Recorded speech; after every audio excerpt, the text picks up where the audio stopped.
Assalamualaikum warahmatullahi wabarakatuh. Kita masuk ke bab baru tentang garis dan sudut. Part 1, yaitu kita akan membahas tentang pengenalan garis, kedudukan dua garis, pengenalan sudut, dan hubungan antar sudut. Kita ke pembahasan yang pertama, yaitu pengenalan garis. Dalam ilmu geometri terdapat beberapa istilah atau sebutan yang tidak memiliki definisi atau undefined term, antara lain yaitu titik, garis, dan bidang alfa atau bidang KLM atau titik pada bidang. Nah, ketiga contoh ini tidak memiliki definisi yang bisa dijelaskan. Lalu kita ke hubungan titik dan garis. Lihat di gambar ini ada garis N dan titik A. Ini berarti titik A pada garis N. Nah, untuk gambar yang kedua, titik B-nya di sini, garis M-nya di sini. Artinya titik B di luar garis M. Simbol garis. Ada garis A dan B. Titiknya, yaitu titik A dan B merupakan titik ujung ruas garis AB. Simbolnya, ruas garis AB yaitu AB, atasnya ada garis seperti ini, artinya dia simbol garis. Lalu di sini ada garis AB yang diperpanjang. Nah, ada panah seperti ini, artinya dia garisnya diperpanjang. Nah, titik A-nya itu merupakan titik pangkal dari garis AB. Jadi simbolnya, simbol sinar garis AB yaitu AB. Nah, atasnya garisnya ada tanda panahnya, berarti dia sinar garis. Sinar garis artinya berarti garis itu diperpanjang. Lalu untuk kebalikannya berbeda, yaitu bedanya di titik pangkalnya. Di sini titik pangkalnya yaitu B, jadinya sinar garis BA. Simbolnya sama tapi hurufnya berbeda. Nah, di sini ada garis CA dan garis CB. Nah, sinar garis CA dan sinar garis CB dia berlawanan. Ya kan, panahnya satu ke sini, yang satu ke sini. Nah, simbolnya sinar garis CA, berarti pangkalnya sama-sama di C, tapi simbolnya berbeda, satu CA yang satu CB. Ini untuk simbol garis. Kedudukan dua garis. Yang pertama, tidak sejajar dan berpotongan. Jadi ada garis A dengan garis B, posisinya tidak sejajar. Tapi jika diperpanjang garis A dengan garis B, maka dia memiliki titik potong. Nah, titik potongnya di sini, dia berarti artinya berpotongan. Lanjut yang kedua, garis sejajar. Ada garis A dengan B. Ini sejajar dengan jarak kedua garisnya sama. Jadi, garis A dengan B jaraknya sama. Jika diperpanjang garis A dan B sampai jauh pun, mereka tidak akan berpotongan dan tidak akan bertemu. Nah, untuk simbol garis sejajar seperti ini. Ada dua garis tapi garis miring. Nah, selanjutnya berhimpit. Ada garis A, lalu ada garis B di posisi tempat yang sama dengan garis A, maka ini disebut dengan garis berhimpit. Ada pula garis yang berpotongan. Nah, ada garis A dan garis B.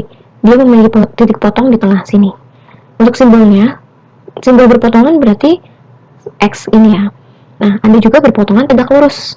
Ada garis A dan garis B. Nah, ini tegak lurus, masih ingat? Tegak lurus berarti simbolnya yaitu 90 derajat. Ini simbol dari 90 derajat. Nah, untuk simbol berpotongan tegak lurus itu seperti huruf T terbalik. Sekarang kita akan membahas tentang pengenalan sudut. Dalam contoh kehidupan sehari-hari, itu bisa kita lihat dari laptop yang dibuka, dia membentuk sudut, dan juga kursi. Sandaran dengan tempat duduknya itu membentuk sudut. Nah, jadi sudut itu terbentuk dari perpotongan dua sinar garis yang berpotongan tepat di satu titik. Nah, contohnya seperti ini. Ada sinar garis A dengan sinar garis B, ada titik potongnya di sini. Nah, ini disebut dengan titik sudut. Untuk daerah sudutnya itu yang ini alfa. Nah, kaki sudutnya itu ya tadi sinar A dengan sinar B. Jadi ini bentuk dari sudut. Nah, untuk simbolnya, simbol sudut seperti ini. Nah, cara penamaan sudut ada dengan satu huruf, yaitu titik. Lihat titik sudutnya. Kalau di gambar ini titik sudutnya P, maka sudut P, simbol sudut dengan hurufnya. Atau dengan tiga cara, yaitu titik sudut berada di tengah. Nah, kalau dari gambar ini berarti sudut A, P, B. Titik sudutnya selalu di tengah. P ini selalu di tengah. Jadi simbol sudutnya dulu tulis APB atau BPA. Bisa dibalik dari B, P, A. Jenis-jenis sudut. Ada sudut lancip, itu besar sudutnya antara dari 0 derajat sampai kurang dari 90 derajat. Atau kurang dari 90 derajat. Nah, contohnya seperti ini. Ada 45 derajat, 48 derajat, 36 derajat. Kemudian ada sudut tumpul. Sudutnya lebih dari 90 derajat. Jadi dia di antara 90 dengan 180. Contohnya ada 145 derajat, 113 derajat, 174 derajat. Kemudian ada sudut siku-siku. Kalian pasti sudah tahu besarnya yaitu 90 derajat. Kemudian ada sudut lurus. Sudut lurus berarti garis lurus. Nah, dia memiliki besar sudut yaitu 180 derajat. Kemudian ada sudut refleks. Nah, kalau sudut refleks itu dia di luar sini. Kalau dari tadi kan ini di dalam sudut, yang mana dalam gambarnya ini di luarnya itu namanya sudut refleks. Besar sudutnya berapa? Di antara dari 180 derajat sampai kurang dari 360 derajat. Nah, ada sudut putaran penuh, berarti satu lingkaran. Nah, satu lingkaran ini sudutnya besarnya 360 derajat. Contoh, tentukan besar sudut di bawah ini dan apakah termasuk sudut lancip, tumpul, siku-siku, dan refleks. Yang pertama, setengah sudut siku-siku. Nah, berarti sudut siku-siku tadi berapa? 90 derajat kan? Nah, kita ganti di sini 90 derajat. 90 dibagi 3 yaitu 45 derajat. Dia kurang dari 90, berarti dia sudut lancip. Nomor 2, 2/3 sudut lurus. Nah, ingat tadi sudut lurus berapa? Besarnya 180 derajat. Nah, 180 derajat dibagi 3 yaitu 60. 60 dikali 2, 120. 120 ini lebih dari 90 derajat, berarti dia sudut tumpul. Lanjut. Yang ketiga, 1/4 sudut lurus. Nah, ini kan pecahan campuran. Kita ubah dulu ke pecahan biasa. Berarti 4 dikali 1 ditambah 1. Berarti 5/4 dikali sudut lurus berapa? 180 derajat. 4 dibagi 180 derajat dibagi 4 yaitu 45. 45 kali 5 225. Nah, dia lebih dari 180 derajat, berarti dia sudut refleks. Pokoknya kalau sudah lebih dari 180 derajat, dia sudut refleks. Lanjut ke contoh yang keempat, 5/6 sudut putaran penuh. Tadi putaran penuh berarti satu lingkaran besarnya 360 derajat. Dibagi 6 yaitu 60. 60 kali 5 300. Nah, ini juga sudut refleks.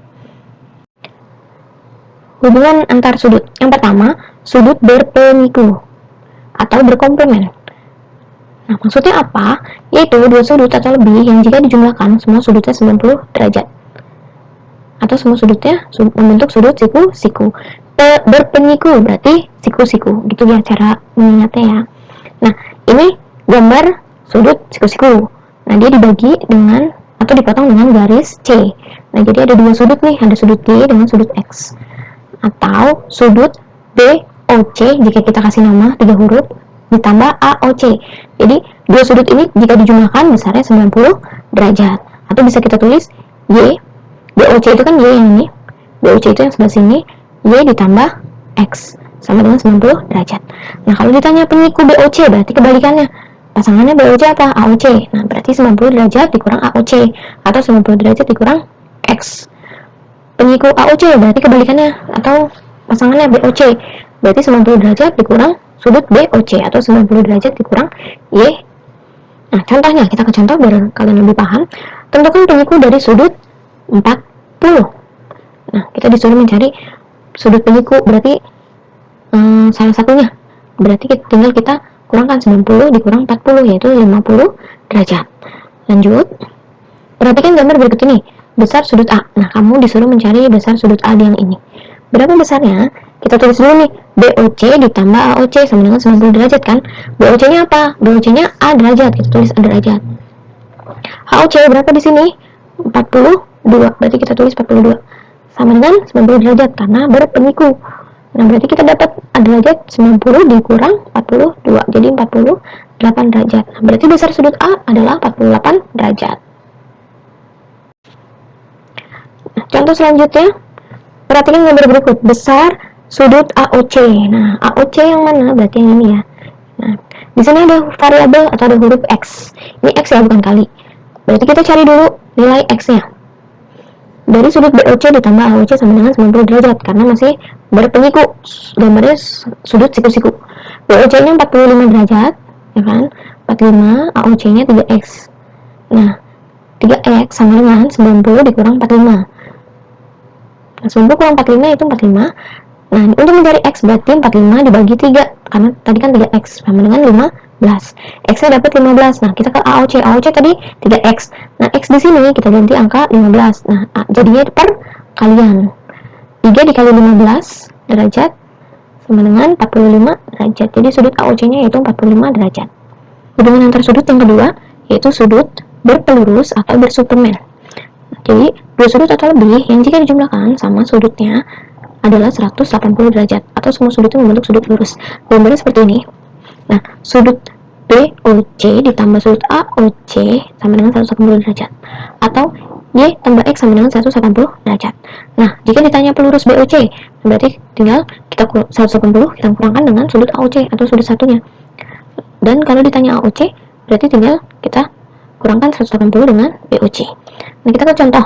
Tentukan pelurus dari 115. Berarti tinggal kita kurangkan nih, 180 dikurang 115, yaitu 65. Contoh yang kedua, perhatikan gambar berikut. Tentukan nilai Y besar sudut KLN dan besar sudut NLM. NLM. Nah, pertama kita cari dulu nilai Y-nya. Kita cari nilai Y. Dari kita jumlahkan KLN dengan NLM itu berarti 7Y ditambah 5Y sama dengan 180 derajat. 7 tambah 5 itu 12. 12Y sama dengan 180 derajat. Berarti kalau mencari Y 180 derajat dibagi 12 sama dengan 15, kan? Nah, sudut KLN. Nah, ini kan 7Y. 7Y. Nah, Y di sini kan tadi udah kita cari nih 15.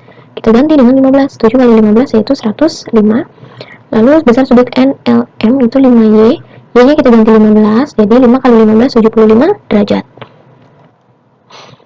Contoh berikutnya, contoh ketiga, perhatikan gambar berikut. Besar sudut QOR. Nah, QOR berarti yang ini, ya kan? Nah, di sini ada variabel X, berarti kita harus mencari dulu nilai X. Cara mencari nilai X, tinggal kita jumlahkan kedua sudutnya. 95 ditambah 4X tambah 9. Nah, ini kan. Yang konstanta, kita jumlahkan nih, 95 ditambah 9. 4X kan karena ada variabelnya, dia tidak bisa dijumlahkan. Nah, habis itu 104 dari 95 tambah 9 kan 104. Dikurang dengan 180, hasilnya 76. 4X-nya tetap. Nah, kita mencari X, berarti 76 dibagi 4, sama dengan 19 derajat. Nah, sudah dapat X-nya, kita ke sudut QOR. X di sini kita ganti dengan angka 19 derajat, yang sudah kita hitung tadi. Berarti 4 dikali 19 derajat ditambah 9. 4 kali 19 itu 76. Ditambah 9 jadi 85 derajat. Besar sudut QOR adalah 85 derajat. Hubungan antar sudut yang ketiga yaitu sudut bertolak belakang. Jika dua sudut bertolak belakang, maka kedua sudut tersebut memiliki besar sudut yang sama. Nah, kita lihat di sini. Sudut 1 sama dengan sudut 3 karena dia bertolak belakang. Bertolak belakang itu berarti dia belakang-belakangan nih.